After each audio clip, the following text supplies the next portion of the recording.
بسم اللہ الرحمن الرحیم اللہم صلی علی محمد وعلی آل محمد۔ السلام علیکم سامعین و ناظرین، میں ہوں محمد شفیع مطہری،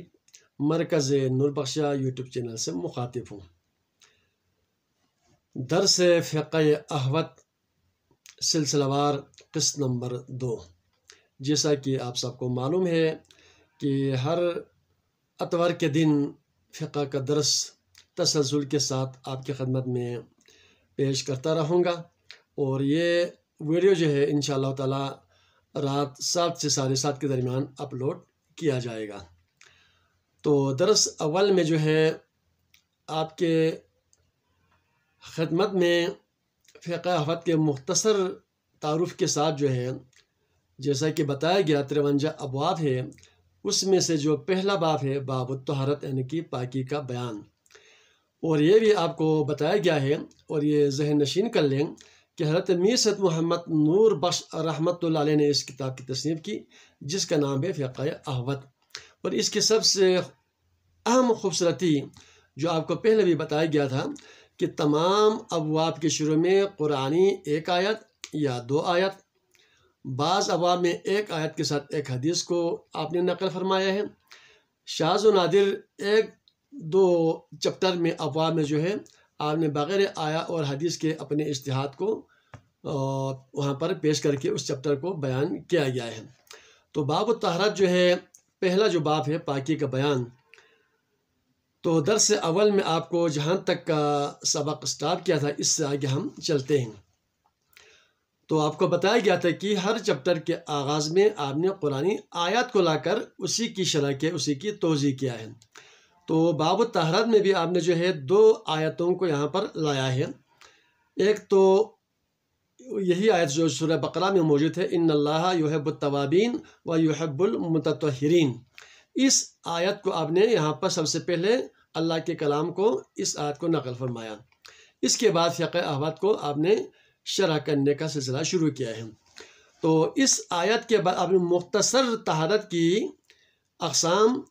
اس جملے کو جیسا کہ پہلے بیان کیا گیا ہے، اس کے بعد جو ہے قرآن حکیم کے اس آیت مبارکہ کو بھی آپ نے فقہ احوط باب طہارت کے شروع میں نقل فرمایا ہے، چونکہ ان دونوں آیتوں کا تعلق جو ہے طہارت سے متعلق ہے، وضو سے متعلق ہے، غسل سے متعلق ہے، پاکی کے حوالے سے ہے۔ تو دوسری آیت بھی اسی طرح ہے، جیسا کہ ارشاد باری تعالیٰ ہے، یا ایھا الذین آمنوا، اے ایمان والو، اذا قمتم الی الصلاۃ، جب تم نماز کے ارادے سے کھڑے ہو جاؤ، فغسلوا وجوہکم، تو تم اپنے چہرے کو دھو لیا کرو، وایدیکم الی المرافق، اور اپنے ہاتھوں کو بھی دھو لیا کرو کوہنیوں سمیت، وامسحوا برؤوسکم، اور اپنے سروں کا مسح کیا کرو، وارجلکم الی الکعبین، اور پیروں کے ٹخنوں تک جو ہے مسح کریں، وَإِن كُنتُمْ جُنُبًا فَطَّهَّرُوا، اگر تمہیں جنابت لاحق ہو تو خوب پاکی حاصل کرو، وَإِن كُنتُمْ مَرْضَىٰ، اگر تم میں سے کوئی بیمار ہو جائے، او علی سفر، یا سفر پر ہو، او جاء احد منکم من الغائط، یا تم میں سے کوئی رفع حاجت کر کے آئے، او لامستم النساء، یا تم اپنی منکوحہ بیویوں سے جنسی رابطہ قائم کیا ہو، فلم تجدوا ماء، چند چیزیں بتایا قرآن حکیم کی آیت کے روشنی میں، جس سے موجبات وضو اور موجبات غسل دونوں اس کے اندر موجود ہے۔ پھر موجبات وضو ہو تو وضو کرنا ہے، موجبات غسل ہو جائے تو غسل کرنا ہے۔ تو یہاں پر ایک اس کی شرح میں فرمایا کہ فلم تجدوا ماء، پھر اگر تمہیں پانی نہ ملے یعنی کہ وضو کرنے کے لیے یا غسل کرنے کے لیے،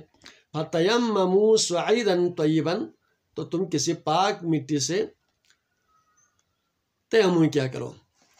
وَامْسَحُوا بِوُجُوهِكُمْ، تم اپنے چہرے کا مسح کرو، وَأَيْدِيَكُمْ مِنْهُ، اور اسی مٹی سے تم اپنے ہاتھوں کا بھی مسح کیا کرو، مَا يُرِيدُ اللَّهُ لِيَجْعَلَ عَلَيْكُمْ، اللہ تعالیٰ تمہیں کسی مشقت میں ڈالنا نہیں چاہتا ہے، من حرج، کسی بھی تکلیفی مشقت میں، ولیکن یرید لیطہرکم، بلکہ اللہ تمہیں پاک کرنا چاہتا ہے، ولیتم نعمتہ، اور اپنی نعمت بھی جو ہے تم پر پورا کرنا چاہتا ہے، لعلکم تشکرون، امید ہے کہ تم اللہ کا شکر بجا لاؤ گے۔ یہ ہے مکمل قرآن حکیم کا آیت کریمہ، جس کا آپ کے سامنے سرسری ترجمہ کیا گیا ہے۔ تو ان دونوں آیتوں کو حضرت میر سید محمد نور بخش رحمۃ اللہ علیہ نے جو ہے یہاں پر نقل فرمانے کے بعد اب طہارت کا مکمل تفصیل طور پر آپ نے وضاحت کیا ہے، موجبات وضو، واجبات وضو، موجبات غسل، واجبات غسل، اور پانی کے اقسام اور دیگر انجاس، پاکی ناپاکی، ان سب کا تفصیل جو اس میں موجود ہے۔ انشاءاللہ تعالیٰ تسلسل کے ساتھ اس چیپٹر کو آپ کے خدمت میں پیش کرتا رہوں گا۔ واضح رہے کہ یہ موضوع درس فقہ احوال جو ہے ہر اتوار کے دن آپ کو سننے کے ملیں گے، رات 7 سے 7:30 کے درمیان انشاءاللہ تعالیٰ اس ویڈیو کو اپلوڈ کریں گے۔ امید ہے کہ آپ اس چیپٹر کو مکمل سننے کے بعد پاکی کے حوالے سے، طہارت کے حوالے سے آپ کے اندر جو ہے کافی جو بنیادی مسائل ہے طہارت کے حوالے سے آپ جان سکیں گے، آپ باخبر ہو سکیں گے۔ اللہ تعالیٰ ہم سب کو قرآن و سنت، اہل بیت علیہ السلام کی تعلیمات اور تعلیمات صوفیہ نور بخش کو ان کو سننے اور اس پر عمل کرنے کی توفیق دے۔